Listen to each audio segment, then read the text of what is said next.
እውነተኛ እግዚአብሔር ሰው የበደሉትን ሰዎች እጁ ላይ እግዚአብሔር አሳልፎ ቢሰጥ አይበቀልም። ከተበቀለ ያ ሰው ከእግዚአብሔር መሆኑ መጠራጠር አለባቸው።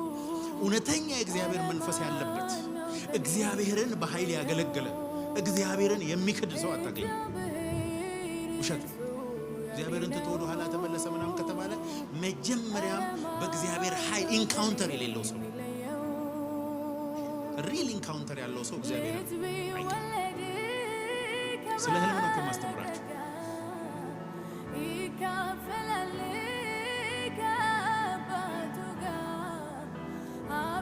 እድሜ 20 ይሁን 60 ይሁን 80 ይሁን ምንም ችግር እግዚአብሔር ከፈለገ የ100 ዓመት ህልምህን በአንድ ዓመት እንድትኖር ያደርጋል። አሜን። የሚሄድ ነው በእግዚአብሔር